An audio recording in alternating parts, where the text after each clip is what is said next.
चलिए बच्चों, आज प्रोनाउन पढ़ते हैं। So first we want to discuss what is a pronoun. After it we will discuss about its type. So a pronoun is a word. Pronoun कैसा शब्द है? Pronoun is a word. Just wait. Pronoun is a word which is used. कैसा शब्द है जिसका हमें use करना है प्लेस ऑफ नाउन. बोला क्या गया है, प्रोनाउन एक ऐसा शब्द होता है जिसका हम नाउन के स्थान पे यूज करते हैं. ठीक है. फॉर एग्जांपल सीखा यहाँ पे क्या है? नाउन है. आपको प्रोनाउन सीखने के लिए पहले आपको नाउन की स्टडी कर लेना है. ठीक है. उसके बाद ही आप प्रोनाउन पढ़ें. नहीं जानते हैं तो थोड़ा बहुत ऐसे जानते जाएं. नाउन क्या है? किसी वस्तु, व्यक्ति या स्थान का नाम. तो यहाँ पे शिखा जो है व्यक्ति है. तो Shikha herself made this painting. Shikha स्वयं इस पेंटिंग को बनाती है. ठीक ना. तो यहाँ पे शिखा क्या है? नाउन. और बोला गया है प्लेस ऑफ नाउन. जब किसी नाउन के स्थान पे प्रोनाउन को यूज करते हैं, नाउन का यूज कर रहे हो और नाउन को हमें बार बार यूज न करना हो, उसके लिए हम प्रोनाउन यूज करते हैं. तो शिखा हर सेल्फ. तो यहाँ हर सेल्फ जो है स्वयं के लिए यानी शिखा के लिए यूज किया गया. तो हर सेल्फ क्या हो गया? This is the pronoun for noun. Which type noun?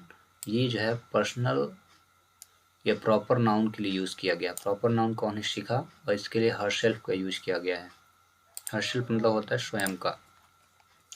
तो याद क्या रखना है, प्रोनाउन किसे कहते हैं? एक ऐसा शब्द जिसका यूज हम नाउन के स्थान पे करते हैं. तो Shikha herself made of this painting. तो इसमें जो प्रोनाउन है वो क्या है? Herself. Next example, some are born great. कुछ लोगों का जन्म कुछ जन्म से ही महान होते हैं. तो यहाँ सम क्या है? ये भी प्रोनाउन है. ठीक है. किसी न किसी पर्सन के लिए ही यूज किया गया है. नेक्स्ट एग्जाम्पल, दृष्टि इज माई फ्रेंड. दृष्टि कौन है? मेरी दोस्त है. यहाँ पे दृष्टि पर्सन है और उसी को बताया जा रहा है दोबारा. सी इज अ डॉक्टर. यानी कौन डॉक्टर है? दृष्टि डॉक्टर है. तो दृष्टि ना लिख करके हम उसके लिए प्रोनाउन क्या यूज किया गया है?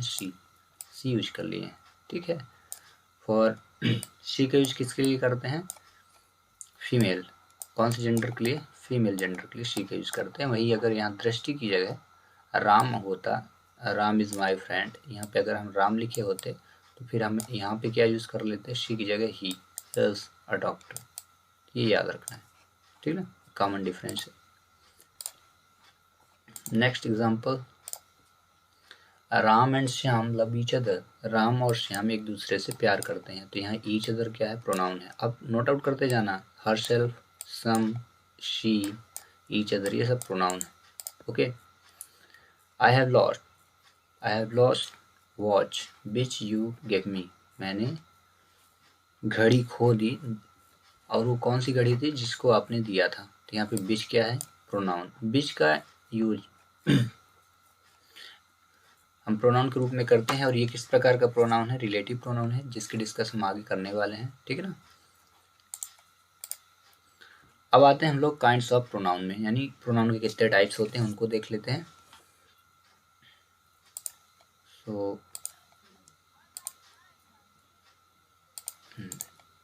फर्स्ट जो टाइप्स होता है, देखिए प्रोनाउन के पहले तो ये जान ले कितने टाइप्स होते हैं. 8 प्रकार के प्रोनाउन होते हैं. ठीक है. जिसमें से पर्सनल प्रोनाउन फर्स्ट टाइप है, जिसको क्या कहते हैं? व्यक्तिवाचक सर्वनाम. दूसरा टाइप होता है रिफ्लेक्सिव प्रोनाउन. निजवाचक सर्वनाम, स्वयं के लिए यूज किया जाता है. ये इस वाले प्रोनाउन में व्यक्तिवाचक यानी पर्सन बताए जाते हैं. और कौन कौन से पर्सन होते हैं? फर्स्ट, सेकंड और थर्ड. ठीक है ना. ये होते हैं जिनकी डिस्कस आप करेंगे आगे. फर्स्ट पर्सन यानी वक्ता, स्पीकर. जैसे मैं बोल रहा हूँ, मैं फर्स्ट पर्सन हूँ. सेकंड पर्सन यानी लिसनर यानी जो सुन रहा है. ठीक है. और थर्ड पर्सन जिसके बारे में हम बात कर रहे हैं. किसके बारे में बात कर रहे हैं? प्रोनाउन के बारे में. तो यहाँ पे प्रोनाउन हो जाएगा थर्ड पर्सन. ठीक है. स्पीकर, लिसनर एंड जिसके बारे में हम इंफॉर्मेशन दे रहे हैं वो थर्ड पर्सन होता है. 3 पर्सन होते हैं. ठीक है. वहीं नेक्स्ट टाइप होता है आपका डेमोन्स्ट्रेटिव प्रोनाउन, संकेतवाचक सर्वनाम. जैसे संकेत में क्या क्या आएंगे? यह वस्तु यहाँ रखी है तो दिस आएगा, दीज आएगा, दोज आएगा. हम आगे डिस्कस. विस्तृत वर्णन करेंगे इसके बारे में। इंटेरोगेटिव प्रोनाउन एक होता है प्रश्नवाचक सर्वनाम जिसमें क्वेश्चन किए जाते हैं, ठीक है। नेक्स्ट रिलेटिव प्रोनाउन संबंध सूचक, इसकी वीडियो इसके पहले वाले सेशन में हमने थोड़ा डिस्कस किया था और विस्तृत वर्णन भी कर लेंगे। फिर 7वां जो टाइप होता है वो इंडेफिनिट प्रोनाउन होता है, बहुत ही इंपॉर्टेंट टाइप्स होता है। इस टाइप का अगर आप सीख गए हैं तो वॉइस में बहुत ही हेल्पफुल होता है, वॉइस में, टेंस में। पहली बात तो जान ले, प्रोनाउन जिससे नहीं बन रहा वो ग्रामर में कुछ नहीं जानता है, इतना ध्यान रखना। नाउन अगर बन गया, प्रोनाउन नहीं बन रहा तो कुछ भी नहीं जानता है, इसलिए प्रोनाउन आपको सीखना चाहिए। नाउन के बाद आपको प्रोनाउन का नॉलेज जरूर होना चाहिए, क्योंकि नाउन के बिना और प्रोनाउन के बिना ग्रामर का अच्छे से ज्ञान होना संभव नहीं है। और रही बात लास्ट जो 8वां है वो है रेसिप्रोकल प्रोनाउन यानी परस्परवाचक सर्वनाम। 3 ही 8 टाइपों को हम डिस्कस करेंगे, जिसमें से फर्स्ट टाइप आज हम पढ़ लेते हैं, ठीक है। फर्स्ट टाइप डिस्कस कर लेते हैं, पर्सनल प्रोनाउन यानी व्यक्तिवाचक सर्वनाम। क्या पर्सनल प्रोनाउन? पर्सनल प्रोनाउन क्या है? Stand for a noun, they are called personal pronoun. इन्हें पर्सनल प्रोनाउन कहते हैं क्योंकि स्टैंड फॉर नाउन, क्योंकि ये नाउन के स्थान पे यूज किए जाते हैं, ठीक है। नाउन इन देयर पर्सन, ठीक है। अभी कौन कौन से 3 टाइप्स पहले ही बता दिया। फर्स्ट पर्सन होता है, दे रिफर टू द स्पीकर, और वो कौन कहलाता है? जो स्पीकर होता है, वक्ता होता है, बोलता है। एग्जाम्पल में देखें, आई फर्स्ट पर्सन है, बी फर्स्ट पर्सन है, मी, माइन, अवर्स और अस, ये सभी क्या है? फर्स्ट पर्सन है। तो आपको ध्यान रखना है, पहली बात तो प्रोनाउन कौन है? आई, बी, मी, माइन, अवर्स और अस। एक यहाँ पे छूट गया, उसको लिख लें, माई। माई भी होता है, ठीक है। अवर्स तो लिखा लेकिन अवर नहीं लिखा, तो इसको भी लिख लें, ओ यू आर, अवर। रही बात सबके अर्थ की, तो आई मतलब मैं, बी मतलब हम, मी मतलब मुझे, माइन मतलब मेरा, अवर्स मतलब हमारा, अस मतलब हमें, और माई मतलब मेरा। फिर से यहाँ पे अवर्स और अवर मतलब हमारा, ठीक है। तो ये सभी क्या है? फर्स्ट पर्सन है, ओके। अब आते हैं हम सेकंड पर्सन पे। Second person they refer to the person spoken, ठीक है ना, टू, यानी इसको तो लिसनर होना चाहिए, स्पीकर है वक्ता, स्पोकन यहाँ लिखा गया है यहाँ, तो आप सिंपल से समझें कि सेकंड पर्सन यानी वो जो सुन रहा हो, सच एज यू, जैसे आप सुन रहे हैं, यू, योर्स और योर 3 होते हैं, योर भी होगा, ठीक है, बाय और यू आर। यू मतलब आप, योर्स मतलब आपका, और योर मतलब भी आपका ही होता है, ठीक है। रही बात नेक्स्ट पर्सन की, तो देखिए third person, they refer to the person spoken about, यानी जिसके बारे में आप बात कर रहे हो, ठीक है। सच है, तो कौन कौन से होते हैं? ही होता है, देखिए थर्ड पर्सन में ही, हिम, शी, हिज, शी, फिर हर, फिर हर्ष, दी, देम, दियर, इट और इट्स, ये सभी क्या प्रोनाउन है। तो अब देख लीजिए कितने प्रोनाउन होते हैं जो बहुत इंपॉर्टेंट होते हैं ग्रामर में। यदि आप प्रोनाउन की पहचान नहीं जानते हैं तो सोचिए कैसे काम चलेगा, है ना। तो आपको ध्यान रखना है, कितने हो गए देखिए, 1 2 3 4, 4 2 6 7 8 9 10 11 12 13 14 15 16 17 18 19, यानी 19 समथिंग। ये मैं 2-3 अभी यहाँ लिखा नहीं हूँ, 19 3 22 या 24 होंगे। पर्सनल प्रोनाउन में ही इतने आपको प्रोनाउन मिल गए, पर्सनल प्रोनाउन में। अब आगे तो जब इनके टाइप्स पढ़ोगे तो और ज़्यादा डिस्कस करेंगे, ठीक है। तो first person, second person, third person समझ गए। फर्स्ट पर्सन को जो स्पीकर होगा, सेकंड पर्सन को जो लिसनर होगा, और थर्ड पर्सन जिसके बारे में बात की जाएगी। ये हुए first person pronoun, personal pronoun के। अब थोड़ी इनका क्लासिफिकेशन देखते हैं। फर्स्ट पर्सन में जैसे सिंगुलर प्लूरल होंगे, ऐसे सेकंड पर्सन में सिंगुलर प्लूरल होता है, और थर्ड पर्सन भी सिंगुलर नंबर में और प्लूरल नंबर में होते हैं। तो उनको देख लेते हैं, ठीक है। उनके बारे में आपको हम नॉलेज दे दें, देन उसके बाद मैं आपको कुछ क्वेश्चन दूंगा, उनको आप करिएगा। उससे पहले थोड़ी मोस्ट इम्पॉर्टेंट फैक्ट ध्यान रखें कि पर्सनल प्रोनाउन का यूज़ कहाँ करते हैं। May be used as subject, ध्यान रखें सबसे ज़्यादा पर्सनल प्रोनाउन का जो यूज किया जाता है वो सब्जेक्ट में किया जाता है, नॉमिनेटिव केस के लिए या सब्जेक्ट के एक्यूटिव केस के लिए, ठीक है। इट में शो पोसेशन, और ये बताते क्या है? संबंध बताते हैं, ठीक है। तो याद रखना है जब भी कभी आपको आई का यूज करना है, वी का यूज करना है, तो किसके यूज करोगे? सब्जेक्ट ग्रुप में। सब्जेक्ट आप जानते हो ना, जैसे लिखूं आई एम अ बॉय, मैं एक लड़का हूँ। तो यहाँ पे देखिए आई का यूज किया गया है, और आई क्या है यहाँ पे, प्रोनाउन है। किस प्रकार का प्रोनाउन है, पर्सनल प्रोनाउन है, ठीक है। पर्सनल प्रोनाउन है, इसका यूज कहाँ किया जा रहा है, सब्जेक्ट के रूप में, क्योंकि सेंटेंस की शुरुआत सब्जेक्ट से होती है। तो यहाँ बोला गया बोला गया है ना, पर्सनल प्रोनाउन का यूज सब्जेक्ट के रूप में करते हैं नॉमिनेटिव केस में। तो अब इनके क्लासिफिकेशन पढ़ते हैं।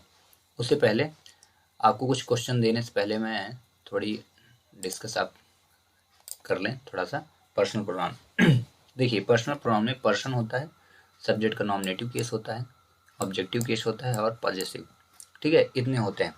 पॉजेसिव केस का मतलब क्या होता है कि यह संबंध बताता है, रिलेशन बताता है पॉजेसिव केस। तो देखिए फर्स्ट पर्सन में सिंगुलर और प्लूरल दोनों होंगे, जिसमें से आई सिंगुलर होगा, और आई सिंगुलर होने के कारण इसके जब भी आप सब्जेक्ट यूज करेंगे तो सिंगुलर, वहीं बी क्या होगा, फर्स्ट पर्सन में प्लूरल होगा, ठीक है। और ये आई क्या सब्जेक्टिव केस है, ध्यान रखिएगा। सब्जेक्टिव केस में या नॉमिनेटिव केस कहते हैं, तो आई और बी सब्जेक्टिव और नॉमिनेटिव केस में होंगे, सिंगुलर नंबर में आई और प्लूरल में बी। तो आई सिंगुलर है, और उसी का जब ऑब्जेक्टिव केस बनेगा तो क्या हो जाएगा, मी। आई मीन्स मैं, मी मतलब मुझे, और माइन मतलब मेरा। ये पजेसिव केस बनेगा। पजेसिव केस के साथ हमेशा याद रखें कि जब भी पजेसिव केस आएगा और इसको हम सेंटेंस में अगर यूज करना चाहते हैं, तो इस पजेसिव केस का, ये पजेसिव प्रोनाउन है, ये भी ध्यान रखिएगा, पजेसिव एडजेक्टिव नहीं है, पजेसिव प्रोनाउन। और इसका यूज जब भी हम कभी करेंगे तो या कि हम सेंटेंस में पजेसिव प्रोनाउन का यूज करेंगे, तो सेंटेंस में कहाँ यूज कर होगा, ये ध्यान रखें। तो इसका पहला यूज होता है सब्जेक्ट के रूप में, और दूसरा होता है सब्जेक्ट यानी वर्ब के सब्जेक्ट के रूप में, और दूसरा हो जाएगा वर्ब के ऑब्जेक्ट के रूप में। ध्यान रखिएगा, वर्ब का ऑब्जेक्ट भी बनता है और वर्ब का सब्जेक्ट भी बनता है, ये माइन, और कहीं यूज नहीं होता। इसके साथ नाउन का यूज कभी ना करें, ठीक है, क्लियर। अब सेकंड पर्सन देखें। सेकंड पर्सन में both singular and plural, you जो है सेकंड पर्सन है और ये सिंगुलर प्लूरल में वही रहता है, ठीक है। यू का ऑब्जेक्टिव केस भी वही योर्स, पॉजेसिव केस योर्स हो जाता है। रही बात थर्ड पर्सन की, तो थर्ड पर्सन सिंगुलर नंबर में कौन से रहेंगे, ही, शी, इट आपका सिंगुलर रहेगा, और प्लूरल क्या रहेगा, दे। ही मतलब हुआ है, शी मतलब हुआ है, ये पुरुष के लिए, स्त्री के लिए, इट निर्जीव के लिए, दे मतलब वे। वहीं हिम आपका ऑब्जेक्टिव केस रहेगा, तो ये किसका ऑब्जेक्टिव केस है, ध्यान रखिए, ही का। शी का ऑब्जेक्टिव केस होता है हर, और इट का ऑब्जेक्टिव केस इट, ठीक है, और दे का ऑब्जेक्टिव देम हो जाएगा, देम इन उनका। रही बात पजेसिव केस की, और पजेसिव केस में यहाँ पे ही का पजेसिव केस हिज, जो कि मुझे यहाँ नहीं लिखना था, ये पजेसिव प्रोनाउन का मैंने यहाँ पे यूज किया, पजेसिव प्रोनाउन, इसको आप काट दें, यहाँ नहीं होगा। सिर्फ शी का हर्स रहेगा और इट का इट्स रहेगा। वहीं देम का देयर ना होके देयर्स होता है, ठीक है, पजेसिव केस लिखे है ना कि पजेसिव एडजेक्टिव। अब जब हमने इतना प्रोनाउन आपको पढ़ा दिया है, तो हम अगले जो भी नाउन के टाइप्स हैं उनको हम नेक्स्ट वीडियो में पढ़ेंगे। तब तक आपको क्या करना है, कुछ हम होमवर्क देते हैं, उसमें से आपको प्रोनाउन को सर्कल आउट करना है। आपको टिक करके प्रोनाउन को फाइंड आउट करके बताना कि इनमें से कौन सा प्रोनाउन है, ठीक है। तो जी रहे कुछ क्वेश्चन आपके लिए। पहला, आई एम अ डॉक्टर, इस सेंटेंस में जो प्रोनाउन हो उसको आप पिक आउट करके आंसर कमेंट्स बॉक्स में सेंड करें। दूसरा है यू आर माई फ्रेंड, आप मेरे दोस्त हो। तीसरा है दिस बुक इज़ माइन, ये किताब मेरी है। चौथा क्वेश्चन जो है दिस इज़ माई बुक, यह मेरी किताब है। दिस बुक इज़ माइन, यह किताब मेरी है, और दिस इज़ माई बुक, यह मेरी किताब है, ठीक है। वहीं पांचवा question, mine is your car, mine is your car, आपकी जो कार हो मेरी है। और she is a good girl, वह अच्छी लड़की है। और सातवां है this is no her uncle, यहाँ नो की जगह नॉट कर देता, this is not her uncle, तो ज़्यादा सही रहता है। और लास्ट क्वेश्चन है यू डू योर वर्क, आप अपना कार्य करें। तो इनमें जितने भी सेंटेंस यहाँ लिखे हुए हैं, इनका आपको क्या करना है कि इनमें प्रोनाउन को फाइंड आउट करना है, उनको फिर लिखना है।